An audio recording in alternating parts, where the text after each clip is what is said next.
Le groupement représentatif de l'indication géographique ananas pain de sucre du plateau d'Alada, bénéficiaire de cette formation, s'est approprié les cahiers de charges des producteurs d'ananas pain de sucre.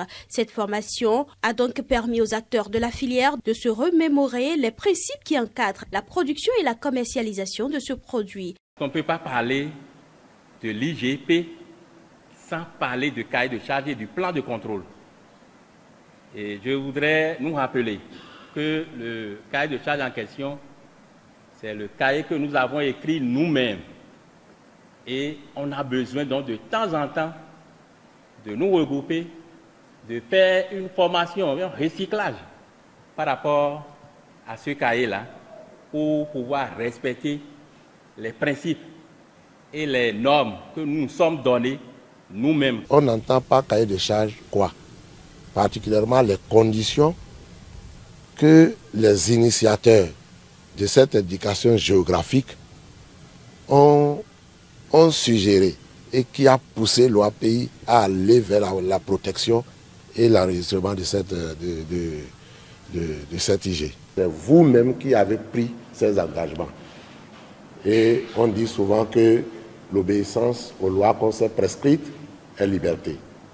Donc, nous devrons l'approprier nous-mêmes, ce cahier, afin de pouvoir bien l'appliquer dans la production de notre cher IGP et pouvoir consacrer le nom de notre pays à travers les autres continents. L'ananas pain de sucre, faut-il le rappeler, est le premier produit ayant obtenu au Bénin l'indication géographique protégée. La présente formation vient donc à point nommé, en ce sens qu'elle va permettre de professionnaliser les acteurs de la filière ananas pour le développement de l'agriculture au Bénin.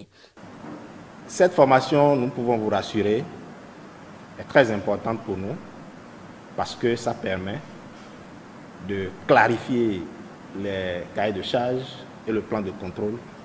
Et donc, ça permet de professionnaliser les acteurs. Et c'est dans cette professionnalisation que nous allons obtenir à la fin l'efficacité dans l'exercice de leurs fonctions et par ricochet leur contribution active au développement du Bénin. Au détour de cette formation, les producteurs ont plaidé pour que le ministère de l'Industrie et du Commerce leur délivre leur logo.